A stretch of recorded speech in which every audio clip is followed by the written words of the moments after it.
এয়া 40 টকা কেজি আম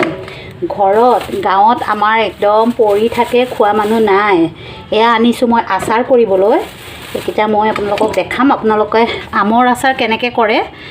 মই নাজানো কিন্তু মই কেনেকৈ কৰোঁ সেইটো আপোনালোকক দেখাব বিচাৰিছোঁ চাব প্ৰথমতে এই আমখিনি বজাৰৰ পৰা অনা আম গতিকে ইয়াত অলপ পানী দি ধুই ল'ম আৰু ইয়াত অলপ মই নিমখ দি থ'ম মানে বাহিৰৰ বস্তু অলপ বীজাণুটো কাটি ল'ব লাগে কাৰণ আমি এইটো কেঁচাই আচাৰ বনাম ন সেইকাৰণে ওপৰত নিমখ দি পেলাই মই ধুই ল'ম ভালকৈ পানীত তিয়াই থ'ম আধা ঘণ্টামান এই আমকেইটাত দেখিছিলে নহয় মই এয়া ভালকৈ ধুই ল'লোঁ ধুই লৈ মই এতিয়া কাটিম দি থৈছোঁতো দেখিছে আৰু এতিয়া মই এইকেইটা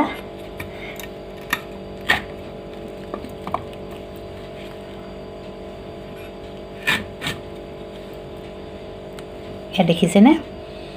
এনেকৈ জোখত এনেকুৱা জোখত মই কাটি ল'ম এইটো জোখত এনেকৈ ইয়াত কাটি থ'ম আৰু ইয়াতে নিমখ দিম এইটো জোখতে মানে আমটো খাবলৈ ভাল হয় আচাৰটো অকণমান যিটো ধৰে এনেকুৱাতে কৰিব লাগে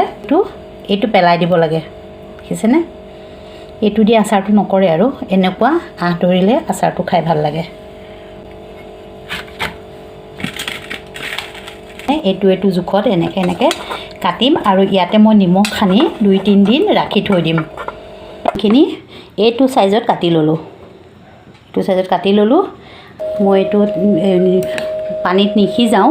মই এনেকৈ নিমখত দি পেলাই 3 দিনমান এনেকৈ ৰাখি তাৰপিছতহে মই ৰ'দত দিম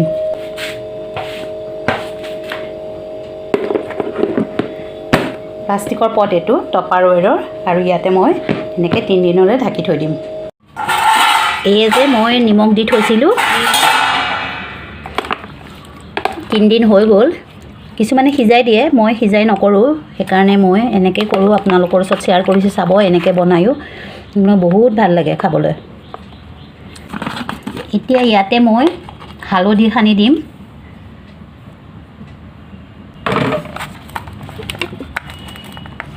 হালধিখিনি মিক্স কৰি লৈছোঁ লৈ পেলাই মই এয়া ৰ'দত দিম হালধিৰ এটা গোন্ধ থাকে সেই গোন্ধটো পিছত আচাৰত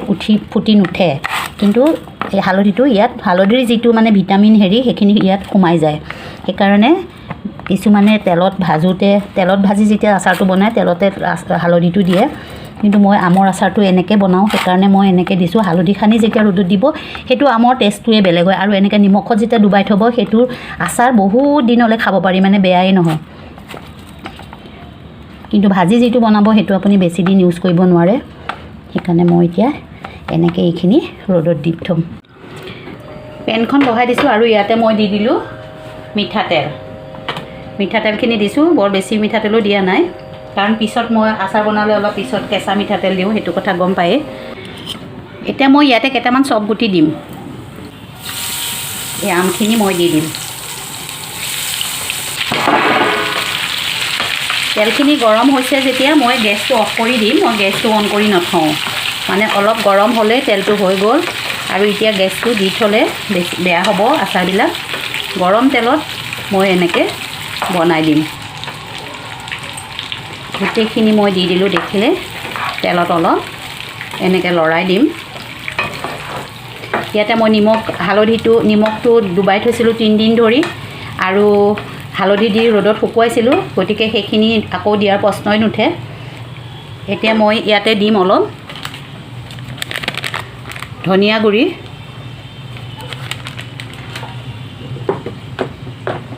আন্দাজমতে চব মানে কি আমাৰ যিমানখিনি মোৰ 1.5 কেজিমান হ'ব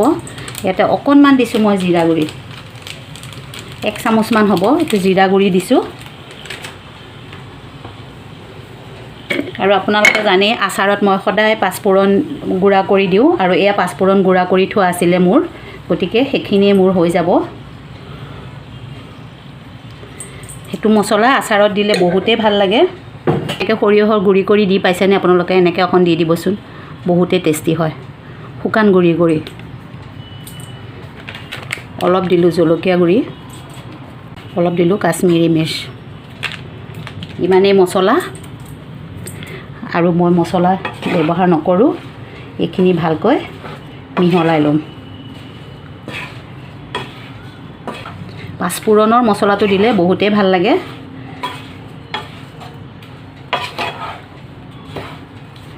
একদম ইজি আৰু সহজ পদ্ধতি ইয়াতে মই অলপ ঠাণ্ডা হ'ব দিম কাৰণ গৰম তেলত দিছোঁ এইখিনি অকমান ঠাণ্ডা হ'লে ইয়াত অলপ মই ভিনেগাৰ দি দিম এয়া মই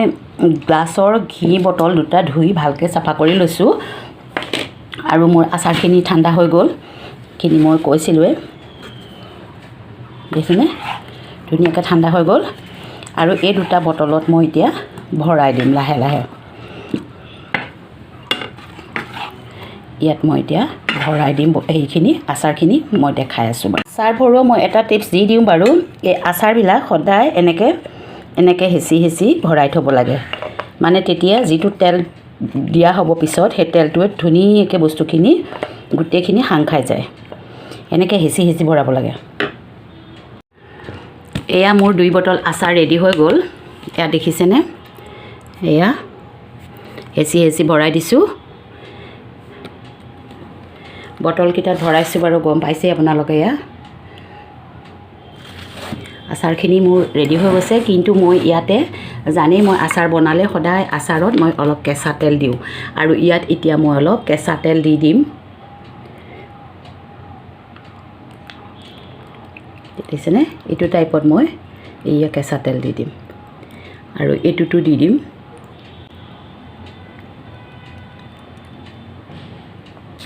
এইটো মই ধুনীয়াকৈ আগতীয়াকৈ নিমখত ডুবাই বনাইছোঁ গতিকে বেছি দিন ৰখিব নালাগে এনেকৈ আমি খাব পাৰিম দুদিন অকণমান বটলটোৱে সৈতে ৰ'দত দিম আৰু তাৰপিছতে খাব পাৰিম কেনেকুৱা লাগিছে বাৰু মোৰ আমৰ আচাৰ ভিডিঅ'টো চাওকচোন আপোনালোকেও এনেকৈ বনাব খাই বহুতে ভাল লাগে ঘৰুৱা বস্তু কিনাত বহুত হেৰি দিয়া হয় সেইকাৰণে ভাল নালাগে খাই আৰু এনেকৈ আপোনালোকেও খাব ভিডিঅ'টো শেষলৈকে চাই থকাৰ বাবে অশেষ ধন্যবাদ